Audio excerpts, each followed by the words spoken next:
What on earth is going on with the Harry Maguire and the deal to West Ham? Everyone's seen it, everyone's talking about it. He wants 15 million to leave Manchester United. Some reports, even in some tweets, saying 7 million pounds to leave to Manchester United. But what is it? Why are you panicking? I'm here to tell you that is not the case. And we will debunk it, why I think it's so. But we're also going to talk about Sofiane Amrabat imminent. We're going to talk about Benjamin Pavard and many, many other things around Manchester United off the pitch and on the pitch. Because this is the voice of reasoning.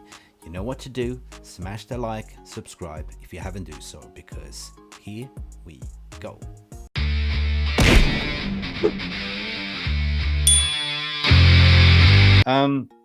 Listen, what can I say about this one?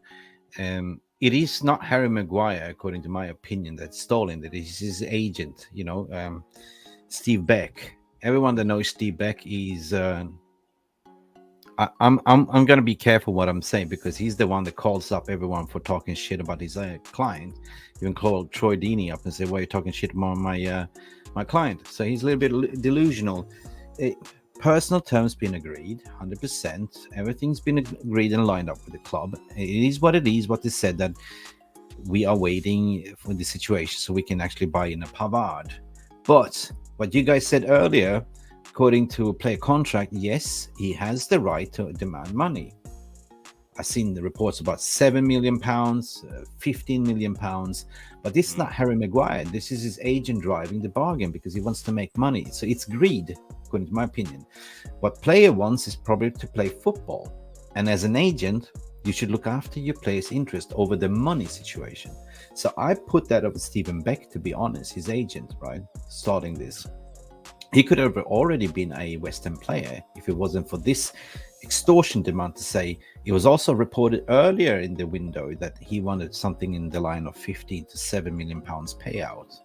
On the other hand, two clubs are working tirelessly to sort of compensate his wages that he's currently on, which is about 250. What is it, 200k a week, something, right? Oh, let's bring up his wages. Let's bring up his wages. Yeah, I might have it. It's so be cool and composed because there's his wages, right? Yeah, £189,904 a week. Yeah, and this is something that West Ham will not pay. So maybe this is something that they have been discussing behind the scenes, that maybe Manchester United should compensate this to pay him £7 million in between, and he will walk away. But I don't think we want to do that because at the end of the day, why should we pay for to sell a player? That's the thing, right? So take it with a pinch of salt because everything starts with the Neil Custis and the Sun. And I say hashtag don't trust the Sun, hashtag don't buy the Sun. Take it with the sun don't shine. So as soon as somebody starts with it, then the remaining of the journey is starting to go with it. So I don't believe the race is over as of yet. The window is still open. So. And it's a media tactics as well that West Ham is playing, I guess. Or the agents leaking out in the press as well. So the drama is still not over. It ain't over till the fat lady sings, people. So calm down, I would say. That's all I wanted to say, peeps.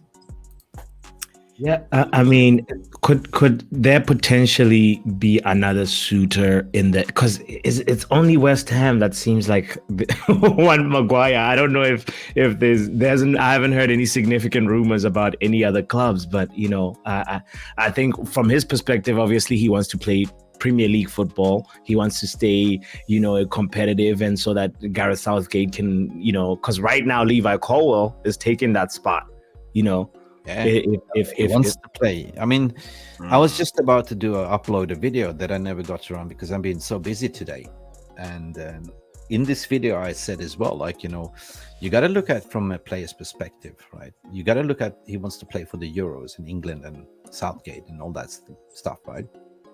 He knows he's not going to play football under Ten Hag, and he was on the bench as a shop display, like as a window shopping, to pimp him out. But never was he allowed to start because of injury. So the deal is still on, according to what I've been hearing. Other than that, why would you stick around and sit on the bench and not play? Of course, you're going to pay 200 quid per week. But at the end of the day, is what's your ambition as a footballer is to play football. And this, if I was his agent, I would advise him ASAP not to cock block by saying like, we want 7 million. That's just wrong. That's a wrongful behavior. And if you call me Beck, I don't mind telling you the same thing, because you should look after your player, not thinking with your wallet. Yeah.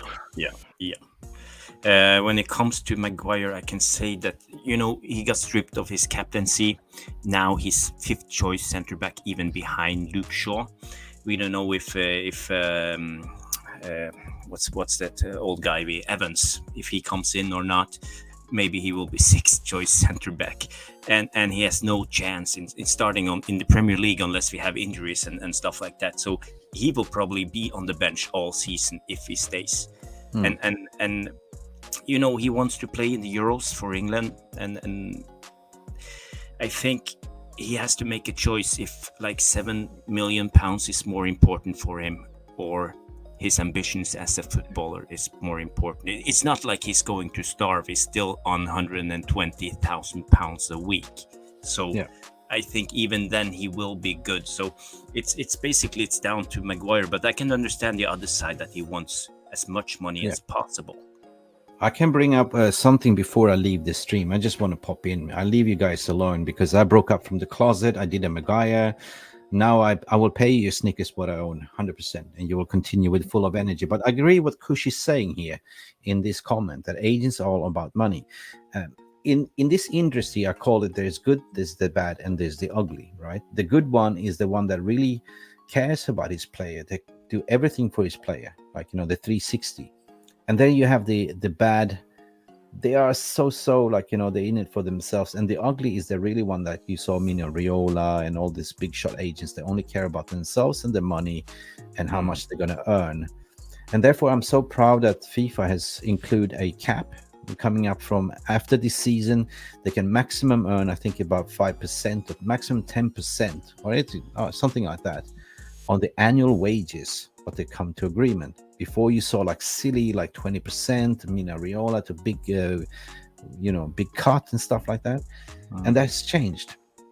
So that's why you're seeing agents are like doubling down right now, how much they can earn before the close of the season, because next season they're not going to be able to earn as much. So for me, the good being a good agent is to look after the best interest of your client, not the money, right? And in this situation, all I can say, it smells of what we deluded before, like, it's the agent that wants, extort some more money. And unfortunately, that's the name of the game, right? Yeah, well, speaking of that, we have, sorry, Pappi, but I'm just going to shoot in. Speaking of that, we have agents having their cut, but, in football, it's gotten so greedy now that the clubs even pay out. Like, we know that the Haaland deal was about 200 million, but the City paid 65 in the release clause to Dortmund. Where did all the other money go? Alf Inge Haaland, Erling Haaland's dad got a big cut, and it's been like this now in football deals. We have people getting consultant jobs in the club or in other companies and getting paid ridiculous money. You don't want to know. You don't know. So it's not good in a way. I've been in this industry for quite working as intermediate as a contractor as well. So it is a very dirty, shady business. Like, there's, you can have it like, 15 intermediates working on one deal. That's the thing. In the olden days, there used to be like, 5 people involved in the deal. Like, it used to be straightforward.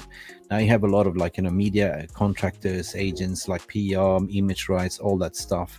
It's getting harder and harder to negotiate at the table. That's why I like this Amrabat deal. What's been done is very astute and smart. And I will tell you what's going on with that Amrabat deal is because Manchester United was so busy to getting the key targets in first, like Onana. They spent all the power on Onana and Højlund, got that over the line. But the buck didn't stop there, right? Because they used intermediates to negotiate between the club intermediates, and with the player and the agent. So basically about saying like, everything is kind of been pre-agreed. It's just about formality. So basically it's like a project manager. You just worked it up to an execution of the plan. So now what you're going to see is just a formality. The fees is agreed, the structures are feed, everything has been agreed. So all Manchester United has been doing is to say like, wait for us, we need to sell Fred, we need to sell offload McTominay, and we will come back and we just be triggered. So this will go very fast. And this is a very smart thing that Manchester United has been doing by utilizing intermediates. And unfortunately, some people are very good. Some people are only in it for the money, and everyone takes a cut. To be honest, has been involved in that deal. So until then, you work for free. It's all commission. I really hope there'll be a big U-turn, Mick, in what you're saying, because this Fabrizio Romano exclusive is not nice, saying that West Ham the deal is off with West Ham. But at the end of the day, maybe Maguire, please still seek a move to Italy or wherever. You'll still play, competitive football, and Man United just needs to be ruthless and just straightforward with this and move on. Go ahead. I just want to say that the deal has been on all the time. I would say it's, in that case, it's United giving the finger to his agent to say we're not going to be extorted, because his agent wanted to come in and have 15 million payout first and then 7 million. And it goes back to then say, why should I pay you if you want to buy my house or my shitty car, you know what I mean? Or my my Samsung fridge. I actually paying you to buy this. You say, I cannot really afford it, Mick. Okay, I will give you a little bit of a money and then you can buy for the rest. That doesn't really make sense. So what you would do at the end of the day, say, screw you guys. Like, you know what I mean? Yeah. This fridge needs a new thermostat because it definitely cannot read the temperature of the room. But then it comes down to putting pressure on the player himself, to put the pressure on his agent to say, look, get me this deal no matter what, or you're not my agent anymore, right? That's the thing, right? So he knows, because they had conversations, like, when they stripped off this captaincy, they told him straight up what is the plan. He's not going to get game time. You know what I mean? They're looking for Pavard. If this is going to block Pavard deal, then I'm going to get really upset, to be honest. Yeah, that's an issue. If we can't sell Maguire, we can't buy Pavard. We are under FFP scrutiny, and we have to be careful, because if we sign Pavard and we can't sell Maguire, we are in trouble, because the FFP is breathing down our necks at the moment as we speak. So we got to be careful. That's why I think United are doing this slowly, nice and slowly, and everything in the right order at the moment, because we don't want to get a big fine. Chelsea will run free and everybody will applaud them when they do good with all those signings, but United are under scrutiny. And we know, hated, adored, never ignored. That's United. So we have to talk about the main story that comes out. Actually, it came out from Neil Costas from The Sun, that Harry Maguire doesn't want to leave, or his agent is actually demanding Manchester United to pay £15 million for him to leave. That is extortion, but I'm here to tell you, it is his goddamn right to do that as well. Basically, he's got 2 years left on his contract. Me as an intermediate on the market will always look after my player, and in order for him to leave, we want some payout. And by contractual, they have the right to ask. It's not about that he's going to stay or leave. I mean, there is a deal in principle. The medical is about to happen. West Ham is waiting eagerly. It's just his agent that is kind of ruining it. He's party pooping, asking for money. It's not Harry Maguire that's asking for money. It's his agent, Steve, that is asking for the money. And that's what it is. Like, both Chelsea seems to be okay not to have him, but West Ham really want him. West Ham wants a Martial as well. West Ham wants Scotty McTominay. And we saw that Ten Hag didn't play Maguire for simple reason that he didn't want him to be injured. He had him on the display on the bench as a window shopping, but not for his agent to distort or spoil the deal for 15 million to asking price. Harry Maguire, you need to go. Hurry, Maguire. Or Manchester United, if you want to pay up their money, as long as we don't have him in the club. And that is actually the true story. It's nothing that United don't want to pay or West Ham don't want to pay. It is his agent, basically, that is cock-blocking the deal with asking for more money. That is greed. Now let's talk about our midfield and Sofian Amrabat, because I've been saying that, according to my exclusive interview with Alfredo Pedula, It is formality. The personal terms agreed, fees are agreed and negotiated by intermediates. It's just about formality for Manchester United to have direct conversations with Fiorentina to say, okay, let's do this deal. Let's pay out 25 million euros in base and 5 add-ons. It's also been widely reported that Fiorentina has already found a replacement for Amrabat. They want about 25-30 million, so it is about to happen. I think it's all down to United power, and the only thing that could stop this deal is if United don't want him or Amrabat walks away, which I don't believe he will. He's already rejecting Liverpool, so that keeps Liverpool out of the race, PSG, Juventus, and many more, including Saudi Arabia. So I do expect this to happen this week, to be imminent, to trigger that, because yesterday's performance with the midfield looked like we were playing under Ole Gunnar Solskjaer. With McFred, there was a donut hole in the middle. Simply didn't work to play 2 attacking 8s and leave exposed Casemiro in the back and Luke Shaw. It was dilly-dally hot potato, and that didn't work. Nothing wrong with Mason Mount, he's a good off-the-ball player, but if you're gonna play 2 attacking midfielder and leave Casemiro behind, that surely didn't work, because the players looked like they were still in America. The players looked like they still had jet legs, if you know what I mean. Please guys, let me know what you think in the comments below. Do you think that, I don't know, man, seriously, we it's the first game of the season. I let the knife laying down in my cupboard not to be sharpened. I do understand that some people want to see good performance, but please, it's been a snappy update from Mick Ruby here. We're now going to talk about the takeover news. The takeover news will happen 100%. We'll get new owners, and now let's just get over the transfer window, and then we can talk about the takeovers. Please guys, don't forget to like and subscribe, join if you haven't, and always keep your logical sense and reasoning hat on and listen to us as the voice of reasoning. We always say peace, love, and go bananas, but we changed the slogan, so we say peace, love, and how good is Onana. Bye for now, and see you in the next show. Bye bye.